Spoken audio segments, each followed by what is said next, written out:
Amanah Borneo Park sendiri itu lahir di bulan April 2017. 2017. Itu untuk brand Amanah Borneo Park. Tapi Ya. sebelumnya kami itu sudah punya kayak semacam cikal bakal yang melahirkan Amanah Borneo Park. Itu kami pernah punya agrowisata. Awalnya ini ditujukan untuk ya main kami keluarga aja gitu. Seneng gitu rasanya kalau bisa ke kebun petik buah. Kemudian kami foto-foto.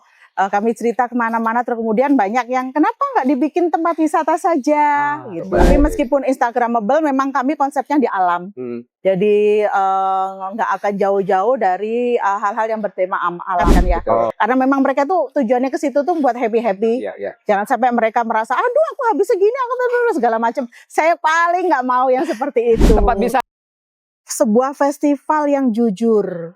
Sebuah festival yang kredibel, sebuah festival yang terhormat seperti itu, dan itu kan harus dihandle orang-orang yang kredibel tadi itu. Nah, cuman yang bikin orang trust itu adalah handling. Yes. Ya, jadi artisnya bagus, tapi kalau bikin trauma juga orang malas datang. Aduh, berarti ini dapat duit sekian dong cuannya. Jangan cuma dilihat enaknya.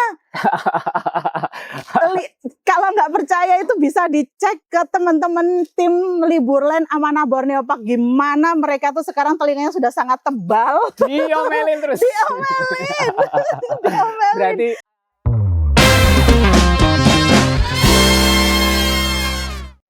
Assalamualaikum warahmatullahi wabarakatuh. Sobat Pojok Bandung, kita ketemu lagi di Ngobrol Depan Balai Kota. Bersama saya Andi Arfia seperti biasa, dan seperti biasa pula di depan Balai Kota Banjarbaru atau tepatnya di lapangan Murjani. Hari ini kita kembali ngobrolin hal-hal santai sebenarnya, tapi menarik. Hari ini sudah datang bersama kami tamu istimewa, Ibu Yuli Anjarwati sebagai Direktur Operasional dari Amanah Borneo Park. Betul. Nah, kita mau ngobrolin tentang Amanah Borneo Park, tentunya sebagai salah satu objek wisata yang ada di Kota Banjarbaru tercinta ini. Ibu, terima kasih sudah datang. Nah, Ibu Anjar ya panggilannya. Yes. Gitu. Nah, kita ngobrolin tentang Amanah Borneo Park sebagai tempat hiburan ya sebenarnya, atau tempat wisata untuk keluarga tentunya. Ini sejak kapan sih, biar kita untuk masyarakat biar tahu bahwa hadirnya itu Amanah Borneo Park ini sejak tahun berapa ini? Kalau brand Amanah Borneo Park sendiri itu lahir di bulan April 2017. 2017. Itu untuk brand Amanah Borneo Park. Tapi sebelumnya kami itu sudah punya kayak semacam cikal bakal yang melahirkan Amanah Borneo Park. Itu kami pernah punya agrowisata. Agrowisata, waktu itu agrowisata Amanah, Amanah agrowisata seperti itu dari tahun 2008 itu kami sudah mulai ada seperti itu. Di tempat yang sama? Di tempat yang sama, di lokasi yang sama. Kecempaka itu ya? Di titik yang sama. Di titik yang sama. Di titik yang sama. Oke, lalu kemudian berkembang. Ya, jadi pada waktu itu kami cuman ada karena itu agrowisata, jadi sistemnya memang tanaman-tanaman buah-buahan saja. Kemudian kami pernah punya kebun teh rosella, kemudian tanaman-tanaman bunga-bunga seperti itu. Oh, itu yang saya ingat, waktu itu ada panen durian, orang bisa datang seperti itu ya? Beda ya? Bukan. Oh, salah tempat berarti. Oke. Agrowisatanya. Lalu apa ya saat itu di awal ya sebagai Nah, kemudian dari situ awalnya ini ditujukan untuk ya main kami keluarga aja gitu. Seneng gitu rasanya kalau bisa ke kebun petik buah. Kemudian kami foto-foto, kami cerita kemana-mana, terus kemudian banyak yang kenapa nggak dibikin tempat wisata saja gitu. Makanya kemudian ya kalau jadikan tempat wisata aja deh, ini agrowisata gitu. Tapi kemudian ternyata kayaknya kasihan deh kalau datang jauh-jauh, datangnya cuman agrowisata saja gitu. Gimana kalau kita lengkapi dengan wahana-wahana? Barulah kemudian dibangun sekitar 2 tahun ke belakang dari 2017 itu ditambahi wahana-wahana. Kemudian karena sudah ada wahana jadi tempat. Jadilah namanya, ini kita harus punya nama panggilan nih, kayak misalnya saya, namanya Yuli Anjarwati nih, dipanggilnya siapa? Anjar gitu. Nah ini ada nih, kita punya agrowisata apa segala macam, kita harus kasih nama nih, nama panggilan apa? Kita kasih nama Amanah Borneo Park. Amanah Borneo gitu. Park. ABP. ABP, betul. Atau cukup dengan Amanah. Ini yang nempel di masyarakat ya. Kalau kita bicara tentang jadi kayak semacam apa ya? kalau ditanya tempat wisata alam di Banjarbaru amanah. Amanah gitu ya. Yes, itu Padahal adalah orang amanah. kalau kami internal kalau disebut amanah ini agak bingung karena amanah ini kan punya banyak produk. Ya, Air amanah, Amanah Borneo Park. Ini terdekat kita juga punya rumah sakit amanah. Apa seperti itu. Jadi kalau ke amanah yang mana nih seperti itu. Betul. Nah, kalau kita bicara secara khusus di amanah Borneo Parknya. Di ABP ini berapa luasan, lalu apa saja sih wahana-wahana yang satu, ada kolam renang, ada rumah hantu, ada rumah miring ya, ya, rumah terbalik, ada flying fox, betul, dan berbagai macam. Nah, boleh dijelaskan lebih detail apa saja sih Ibu yang ada di Amanah situ. Borneo Park? Jadi Amanah Borneo Park sendiri dibangun di atas lahan seluas 38 hektar. Luas sekali loh itu, teman-teman. Ya, 38 hektar itu terdiri dari tempat dan kebun buah-buahan, termasuk di dalamnya ada venue liburland. Tapi kalau untuk yang tempatnya sendiri itu sekitar mungkin 5 hektar. 5 hektar. 5 hektar itu yang isinya adalah wahana-wahana permainan, selebihnya adalah kebun buah-buahan dan beberapa lahan yang masih on progress untuk dikembangkan sebagai the next Amanah Borneo Park. Seperti itu. Kalau wahana-wahananya memang kami cenderung untuk mengembangkan wahana-wahana yang family friendly. Jadi memang ini tempat para keluarga gitu untuk berekreasi, bergembira, menciptakan memori baik ke keluarganya, anak-anaknya sejak kecil, ya gitu ya, berwisata di tempat terbuka itu di Amanah Borneo Park. Ada edukasinya juga ya? Ada. Feeding animal salah satunya. Betul, salah satunya seperti itu, feeding animal. Feeding animalsnya untuk apa aja tuh hewannya? Jadi kalau yang terbaru itu kami punya aneka burung. Kita punya aviari. Kami menyebutnya wahananya namanya aviari. Kami punya aneka jenis burung, terutama burung-burung import.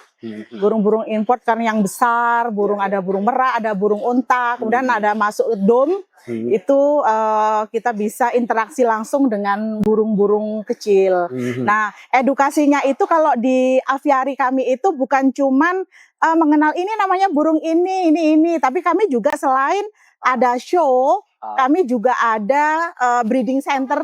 Jadi anak-anak itu tahu nih burung-burung ini asalnya dari mana. Oh, dia dari telur. Nah, itu kami punya breeding centernya. Jadi breeding center itu isinya telur-telur yang itu dieramkan secara modern. Kemudian dari situ kemudian ada yang burung yang masih kecil, beranjak dewasa, dan yang sudah siap di-showkan, kita showkan yang kita taruh di aviari. Dan masyarakat menonton bisa menyaksikan itu secara live. Dan satu lagi bahwa ini satu edukasi yang sangat penting menurut kami juga, bahwa kalau kita itu memelihara burung-burung atau binatang, anak-anak gitu, kita sampaikan ke anak-anak yang sekolah ya, itu kita juga bertanggung jawab merawat mereka. Makanya kami juga punya satu tempat spot show, kemudian breeding center, satunya itu kami juga tempat untuk perawatan burung. Jadi kalau ada burung-burung yang misalnya namanya interaksi dengan manusia ya, mungkin ada infeksius atau segala macam, itu kami bawa ke tempat untuk semacam rehab, pusat rehabilitasi burung-burung. Itu kami juga ada. Menarik. Gitu. Dan kalau ke sana itu juga rasanya juga bukan hanya untuk wisata ya. Mungkin kalau ada satu keluarga pengen family gathering, bisa di situ ya. Ada banyak taman. Begitu, terus ada kolam renang. Ada kolam renang. Yang cukup lengkap wahananya itu di Amanah Borneo Park ya, sampai sejauh ini. Betul, dan memang salah satu concern kami karena ini itu untuk family, maka fasilitas yang kami siapkan di sana itu yang membuat para family ketika mereka kesana kan pengen bersenang-senang tuh, jangan sampai mereka datang ke Amanah Borneo Park tuh kecewa. Makanya kayak tempat makan minum itu sangat banyak disediakan di mana-mana. Kemudian tempat istirahat juga kami sangat siapkan. Meskipun kami konsepnya outdoor, tapi mereka kan pengen berteduh, mereka pengen nggak kehujanan, nggak kepanasan. Itu kami siapkan di beberapa tempat. Kemudian toilet. Nah itu. Toilet sebagai sarana yang sangat penting. Nggak boleh orang sudah, mohon maaf, sudah kebelet itu, tapi bingung di mana gitu. Nah, itu. Bahkan kami punya 76 toilet. Hampir di setiap sudut loh. Noleh toilet ya. Jalan dikit ketemu toilet gitu. Tempat sholat juga ya, musola juga gitu ya. Musola juga seperti secara itu. Fasilitas juga sangat lengkap. Betul. Apa saja selain toilet, musola? Iya, resto. resto, kemudian ya dudukan umum ya, umum. Oke, spot-spot untuk fotografi gitu ya, spot Instagramable ya betul. Baik. Tapi meskipun Instagramable, memang kami konsepnya di alam. Jadi nggak akan jauh-jauh dari hal-hal yang bertema alam. Oh baik. Nah berikutnya Ibu, bagaimana sih Amanah Borneo Park akan beradaptasi dengan tren wisata kekinian nih? Yang biasanya disukai oleh anak-anak muda ya pasti jadi arahan ya. Dari yang wahana yang ada, fasilitas yang ada, kira-kira apa yang akan dikembangkan lagi oleh Amanah? Iya, kan sebenarnya kalau selera family dan selera anak muda ini beda ya. Makanya kami ini kemarin coba untuk menambahkan, jadi kalau di tempat wisata itu ada 2 yang pasti laku. Yang pertama adalah yang kids friendly, jadi kayak misalnya yang kasih makan kelinci, wahana-wahana kolam renang, kemudian kayak yang burung, aviari. Nah kami juga ada satu yang selain kids friendly itu adalah wahana adrenalin. Wahana adrenalin, jadi wahana adrenalin ini wahana-wahana yang memicu adrenalin, yang bikin takut tapi nggak kapok. Gitu, pengen coba lagi kayak gitu. Nah, wahana adrenalin itu salah satunya itu ada yang sifatnya personal, ada yang berkelompok. Nah, kalau yang personal itu kami ada kereta gantung. Kereta gantung itu kan wahana adrenalin karena memang nggak semua orang berani. Kemudian ada flying fox, kemudian ada sepeda udara kayak gitu. Kalau yang adrenalin yang berkelompok itu kami punya lorong hantu. Nah, lorong hantu ini bikin orang ketakutan tapi keluar itu teriak-teriak tapi mereka itu pengen balik lagi. Dan itu tempatnya gede loh Bu. Saya pernah lihat, ini gede banget loh. Iya. Lumayan loh ini kalau dibikin berkelok-kelok begitu, labirin-labirin itu. Itu karena berkelok-kelok, nggak sampai-sampai kan. Dari start ke finish dikiranya itu beneran kayak mereka tersesat di lorong hantu kayak gitu. Padahal itu kita bikin berkelok-kelok itu. Kan dibikin labirin-labirin itu kan. Luar biasa. Nah, berikutnya Ibu, inovasi baru yang disiapkan kira-kira ada bisa di-spill ke masyarakat kita mungkin untuk liburan yang akan datang? Iya, ada dong. Kita selalu kasih sesuatu yang baru. Karena ya tujuan kami memang bikin masyarakat itu apa ya? Wih, ada yang baru nih di Amanah Borneo Park gitu. Ayo datang ke sana yuk, kita ke Amanah Borneo Park kayak gitu. Kalau ke depan ini, aduh apa ya? Yang lagi tren di Jawa di Lebaran kemarin, terutama di Wonosobo. Ayo Bapak coba. Main Wonosobo. Itu Lebaran kemarin Lebaran di Wonosobo lagi rame tuh. Itu insya Allah nanti bulan Juni, Juli itu kita adakan di Amanah Borneo Park. Amanah Borneo Park ya. Ada rencana untuk juga misalnya seperti pasar malam begitu, ada wahana-wahana kereta gantung atau komedi putar, biang lala. Gitu. Kan selama ini Amanah Borneo Park tidak jam operasional tidak sampai malam ya? Tidak sampai malam karena salah satu pertimbangan kami, kalau kami ini kan semua pertimbangannya ya mau nggak mau kalau kita mau menghidupkan pariwisata, ini kita cara pandangnya, cara kelolanya harus cara kelola bisnis. Meskipun kita ini bentuknya pelayanan, meskipun kita ini bentuknya menghibur orang, tapi kalau cara pandangnya adalah bisnis, kita tuh akan hati-hati, termasuk memutuskan wahana apa yang akan kita adakan di Amanah Borneo Park. Nah, terus kalau kayak biang lala, apa segala macam itu memang bagusnya kan di malam hari. Dan kalau dimasukkan ke Amanah Borneo Park, mohon maaf, itu pernah ada. Bukan pernah apa, ini ada nih posisinya di Kalsel dan itu nyata nggak laku. Nggak laku karena kemasannya cuman biang lala, cuman kayak gitu aja. Nothing special ya? Nggak ada yang spesial gitu, nggak ada yang spesial karena ya itu saya sudah pernah, aku bisa dapatin kayak gitu di pasar malam, murah kayak gitu. Jadi atau roller coaster gitu. Itu roller coaster. Boleh kali ya. Tapi safety-nya tinggi ya. Bisa, betul. Standar safety-nya K3 pekerjaannya pun juga harus beda lah, beda handlingnya. Iya, gitu. Ide dari saya Bu, nanti saya diundang. Amin. Ya kalau saya jelas saya hitung ya.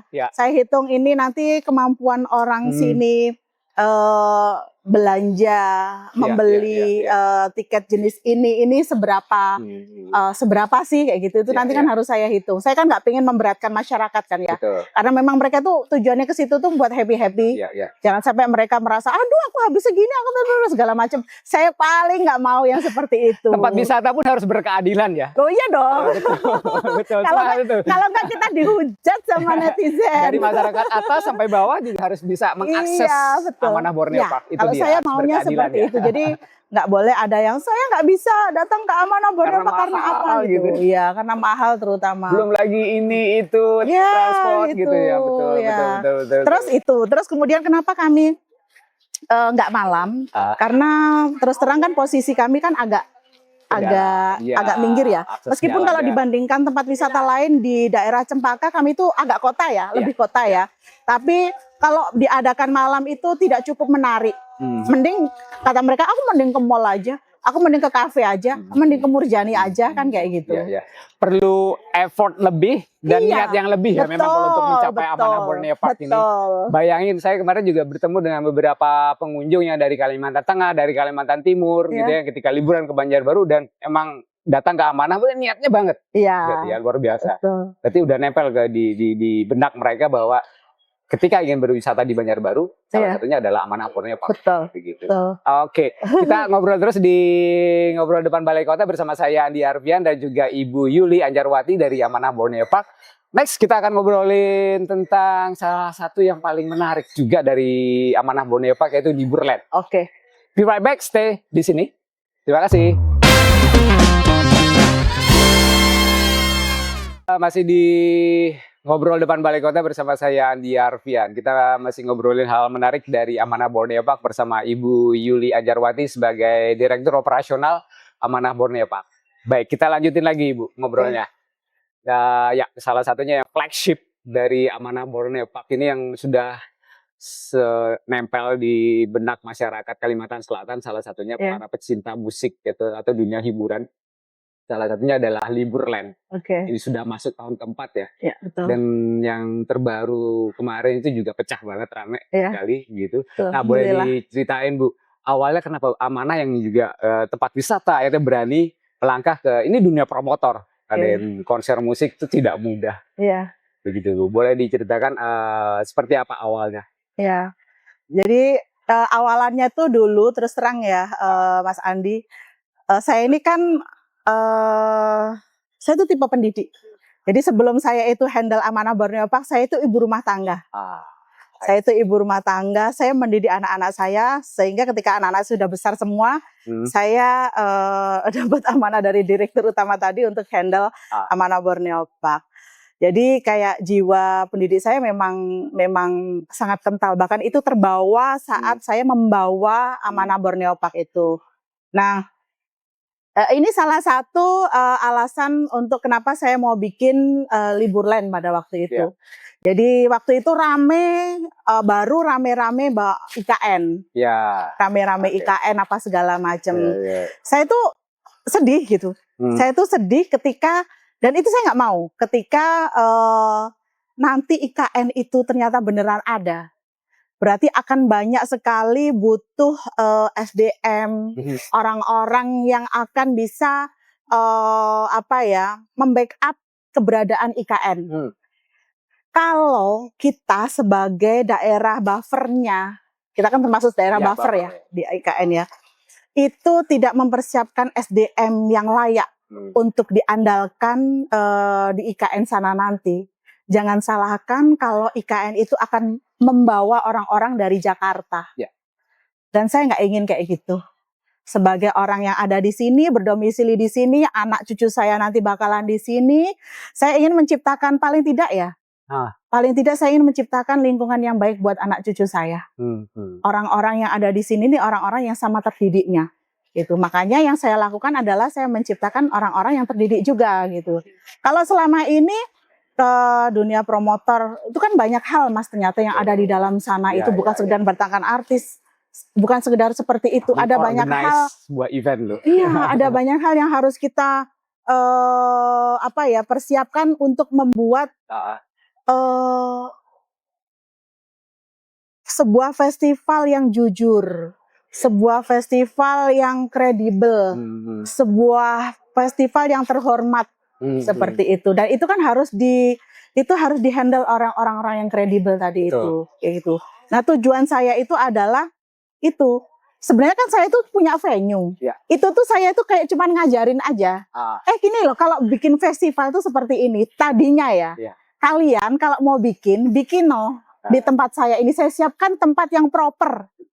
Venue udah ada gitu ya? Venue yang proper nih saya siapkan. Tempat yang secara keamanan bagus, flow-nya cakep, parkiran sudah oke. Udah oke semua. Saya siapkan, kalian bikin loh. Anak-anak muda, para kreatif bikin. Ini saya contohi bikinnya. Liburland itu tadinya cuma contoh. Awalnya? Iya. Setelah itu saya pingin, makanya saya senang begitu 2022 saya bikin, 2023 tuh banyak sekali. Saya tuh senang sekali, alhamdulillah. Pancingan dapat gitu loh, pancingan dapat. Mereka pakai tempat saya nggak usah ngapa-ngapain. Saya nggak usah ngapa-ngapain gitu. Tapi ternyata 2022 itu banyak juga masih yang gagal, nggak jadi, bikin kecewa, ya kan? 2023 itu. Betul. Ya dari situ kayaknya kita perlu bikin lagi nih biar anak-anak. Makanya saya mulai 2023 itu mulai banyak melibatkan teman-teman dari luar juga. Jadi yang tadinya kami benar-benar cuman kami ABP sama IO kayak gitu aja ya. 2023 itu kami sudah mulai melibatkan kayak Music Generation, kemudian ada yang Nananggaluh. Kami melibatkan banyak pihak lah, lebih banyak pihak yang kami libatkan. Harapannya ya mereka lebih berani lah. Betul. Belajar gitu tentang bagaimana membuat sebuah festival itu seperti ini, bikin kayak gitu, seperti itu. Ternyata filosofis sekali loh, ingin mendidik teman-teman. Luar biasa. Dan kita kalau bicara tentang konser yang diadakan secara outdoor itu sebenarnya tidak serumit kalau indoor ya, terus untuk keamanan, untuk evakuasi flow-nya, itu kan yang paling penting. Nah, kalau di outdoor itu, apalagi kalau di amanah itu berapa luasnya itu, Bu? Itu 3,8 hektar. Luar biasa. Itu yang venue-nya. Venue utama itu 3,8 hektar. Itu luas sekali kan? Parkiran kami 10 hektar. Nah, ya 3 hektar untuk yang motor, 7 hektar yang mobil. Itu. Dan sudah masuk yang keempat begitu. Dan kalau kita bicara tentang Liburland, ini kan sudah top of mind, seperti yang saya bilang ketika kita bicara tentang konser di Kalimantan Selatan. Sekarang ada salah satunya ya, yang paling utama itu Liburland. Nah, yang sudah berhasil, apa sih yang jadi rahasia ini keberhasilan dari Liburland untuk terus mengadakan sebuah konser anti gagal loh, Bu? Lebih ke disiplin sih ya. Jadi saya tuh memang saya hitung benar. Saya hitung benar ketika sebelum melangkah itu kita line up kita siapa saja. Kemudian kita akan dapatin duit dari mana, karena gagal dan tidak gagal itu kan biasanya ya mau nggak mau dihitung dari ini balik apa enggak duitnya. Ya, itu ya, break even point atau enggak gitu. Mau nggak mau kan kayak gitu. Siapa yang mau duitin? Ya kan? Siapa yang mau duitin? Jadi kalau duitnya balik ya kita bakalan bisa bikin lagi. Ya, nextnya akan ada. Berarti udah 4 ini berhasil loh teman-teman. Berarti udah cuan loh. Amin. Yang jelas kan banyak yang mendapatkan manfaat kayak gitu. Kami melibatkan banyak pihak termasuk warga di sekitar. Sampai dengan konser yang keempat yang baru 2 minggu yang lalu ya. Ya. Kira-kira ada intensitas kenaikan jumlah penonton? Nah, kami ini jadi dari liburan pertama sampai liburan ketiga itu memang naiknya cukup drastis.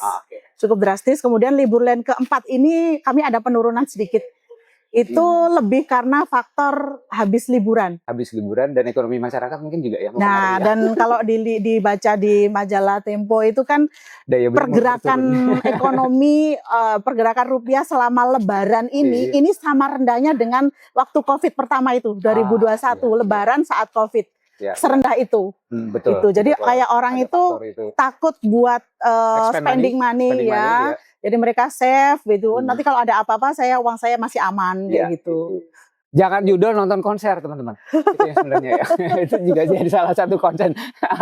Dan ini menarik. Kalau breakdown ide dari Ibu dan tim di Amanah Borneo Park itu seperti apa, Bu? Jadi dari bikin konsep, lalu kemudian ke tim kreatif, lalu kemudian bagaimana menghubungi artis. Ini kan bukan sebuah proses yang mudah ya. Betul.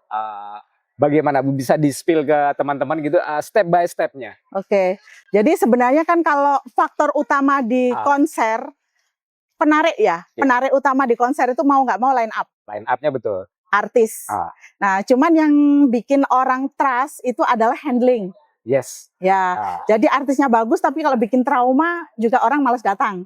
Kayak gitu kan. Atau kalau enggak, ya aku mau datang tapi harus gratis, harus murah, harus apa misalnya kayak gitu. Kayak gitu kan. Tapi kalau misalnya saya datang karena saya percaya kayak gitu dengan artis, dengan kualitas artis yang sama, saya mau datang, saya mau bayar seperti itu. Nah, kalau dari kami sendiri yang pertama itu memang artis sih ya. Jadi siapa sih artis yang paling digemari sekarang? Ada research gitu ya? Ya, jadi kami memang riset. Kami riset sama dengan ketika kami misalnya di ABP kami mau nambahin wahana apa itu kami riset dulu. Riset. Jadi line up itu juga kami riset mana line up yang paling digemari sekarang. Dari situ kemudian kita coba formulasikan segala macam. Terus tinggal kita ngambil tema aja. Ambil tema. Terus karena di ABP ini kami sudah punya tim. Jadi tim publikasi udah ada, tim marketing ada. Publikasi dan marketingnya beda. Yes. Jadi kami publikasi dan marketing ini beda. Jadi tim marketing ini beda, tim publikasi beda, kemudian ada tim manajemen artis beda, tim teknis beda, kemudian tim kerumah tanggaan, tim semuanya sudah ada. Banyak banget, berapa total? Total kalau karyawan, jelas karyawan semua kami libatkan, itu sekitar 130 orang. Belum lagi di hari H kami itu juga ada manpower kan. Ada runner tambahan ya? Iya, untuk crowd control itu kan. Betul. Tidak rumit. Apalagi kami sudah yang keempat ya Mas ya. Jadi kayak sudah template gitu, tinggal ada beberapa hal yang yang nggak boleh sama. Oh, ada beberapa yang diubah ya. Sebagian besar mungkin sudah autopilot ya. Iya, betul. Udah autopilot nih. Cuman tetap ya, yang berubah ini kan konsumen. Betul. Makanya yang harus iya kan, yang harus selalu dinamis mengikuti pasar itu ya publishing dan marketing. Betul. Jadi bagaimana kami menjual ini gitu ya. Dan kalau saya sih alhamdulillah saya bersyukur cukup pede gitu ya dengan tim yang publishing dan marketing kami gitu ya. Bahkan di tengah kondisi kemarin orang itu, jadi kan ada ceritanya tuh. Kenapa tadinya biasanya kan kami di bulan Juli. Ada yang aware nggak sih? Ada yang nggak? Kok sekarang di bulan April ya kan? Lebaran. Itu jadi ya itu luar biasa itu. Jadi ada banyak hal. Termasuk salah satunya dulu itu kami sempat harusnya di bulan Agustus kami itu sempat menolak artis yang cukup ditunggu-tunggu di sini. Artis yang paling ditunggu itu harusnya 10 Agustus itu kan datang ke Amanah Borneo Park. Tapi karena kami punya libur lain itu 2024 ya, di bulan Juli ini kami tolak. Dan kami menjanjikan mereka di tahun 2025 ini untuk tampil. Makanya ini kami kami majukan di bulan April. Oh, berarti akan ada konser lagi nih? Konser tapi bukan kami ya. Kami seketempatan. Sebagai pemilik venue ya? Iya, sebagai pemilik venue. Udah di-spill teman-teman, nanti tungguin aja. Terus? Kemungkinan ya nggak tahu ya bulan Agustus atau September. Jadi dia solo konser? Kenapa? Solo konser, dia artisnya itu sendiri yang akan konser nanti di Iya. Jadi bukan kami. Ya, bukan kurang paham juga apakah dia bawa artis lain atau apa. Paling enggak itu terakhirnya ya. Kondisi terakhirnya, tapi nggak tahu lagi mau seperti apa. Nah, itu salah satu kenapa kami maju. Iya, jadi biar itu jadi ada. Karena saya itu sampai sama anak-anak itu diprotes. Mending kita nggak jadi daripada kita nggak nonton itu kayak gitu. Tapi kan kita harus cari duit. Kita harus dapat duit. One point second reality bites. Iya, betul. Gitu. Iya, betul. Ya mudah-mudahan yang tahun ini karena kami sudah ngalah gitu ya, dan itu jadi seperti itu. Begitu. Dan ini menarik ya. Selama ini sudah sampai 4. Line up-nya kan selalu artis nasional maupun lokal ya. Betul. Ada rencana untuk line up mancanegara next liburan? Iyalah, suatu saat Blackpink pasti misalnya ya. Gitu kan, atau siapa gitu yang dari Korea. Iya, amin. Gitu kita doakan sama-sama ya. Siapa gitu, Justin Bieber maybe ya. Amin. Ya. Ini menarik dunia hiburannya. Dan kalau kita berkaca ke belakang ada beberapa event yang kemudian gagal gitu ya. Berbagai macam hal. Satu hal yang mungkin bisa disampaikan oleh seorang Ibu Yuli Anjarwati kepada teman-teman yang ingin terjun ke dunia promotor mengadakan konser supaya anti gagal atau paling tidak walaupun nggak cuan, tapi konsernya paling nggak jalan gitu ya. Apa Bu kira-kira Bu? Ya, kalau yang pertama kalau jalan dan nggak cuan itu pasti jangan ya. Kasihan lah, kasihan kita kalau jalan tapi nggak cuan, nggak ya paling nggak impas lah ya. Itu jangan lah. Kan kasihan kita kan bukan lembaga sosial. Betul. Saya tahu teman-teman itu sedang berjuang, jangan sampai gitu ya. Kalau saya memang harus dipersiapkan dengan matang dan disiplin. Betul. Saya itu jadi konsepnya itu satu menentukan line up itu harus riset. Begitu itu udah selesai, kita tuh harus full tilt, kita harus habis-habisan jualan. Jadi kami ini sampai kayak saya itu sampai plan A jualan kayak gini-gini Bu, ternyata hasilnya seperti ini. Oke, ketemu gitu. Kita rapat, oke kita bikin plan B, plan C sampai plan Z saya habis semua itu. Semuanya saya lakukan gitu. Sampai sampai saya bilang sampai nggak ada satupun hal yang belum kita lakukan. Improvise. Terus gitu, terus kita dengan pokoknya siapapun yang menjadi potensi kita harus kita datangi, kita harus lakukan apapun, kita harus pokoknya semua harus kita lakukan. Kita udah harus habis-habisan lah perangnya itu pokoknya untuk mendapatkan Nah itu mungkin yang harus jadi mengkonsep dengan matang. Jadi jangan hanya dilihat, asik ya, dihitung gitu duitnya orang. Kayak misalnya saya Liburland bikin, wah itu dapat sponsor dari sana sekian. Waduh, berarti ini dapat duit sekian dong cuannya. Jangan cuma dilihat enaknya. Kalau nggak percaya itu bisa dicek ke teman-teman tim Liburland Amanah Borneo Park, gimana mereka tuh sekarang telinganya sudah sangat tebal. Diomelin terus. Diomelin. Berarti ini juga pastinya ya worst case scenario-nya juga disiapkan pasti ya. Dong, betul. Ini yang sering lupa anak-anak muda. Jadi jangan mikir cuma sebenarnya doang ya. Worst case scenario-nya juga. Dan itu berlaku untuk apapun. Itu berlaku untuk jenis usaha, jenis bisnis apapun. Jadi, kita tuh jangan hanya dilihat enaknya. Pikir cuannya dulu, jangan dong. Susahnya dulu. Enggak, kita tuh karena pasti akan menghadapi banyak kesulitan. Betul. Dan kita tuh harus menyiapkan tenaga, menyiapkan pikiran untuk menyelesaikan kesulitan-kesulitan itu. Betul. Ini. Dan menurut saya nggak apa-apa kita itu magang. Maganglah dulu.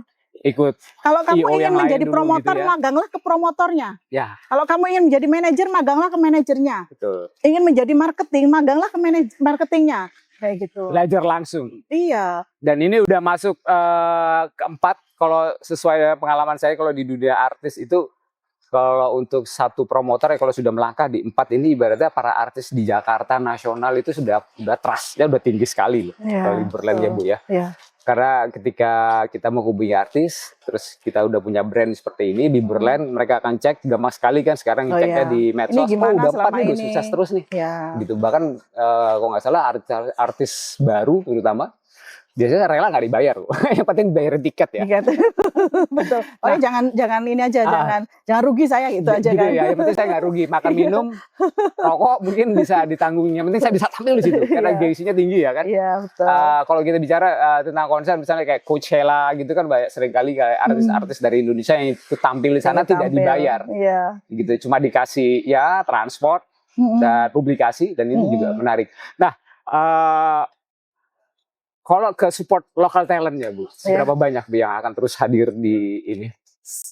Sebenarnya saya itu kan memang pingin itu tujuan saya ya, dan saya perlu banyak masukan dari teman-teman tentang bagaimana tentang talent dari daerah kita ini ya.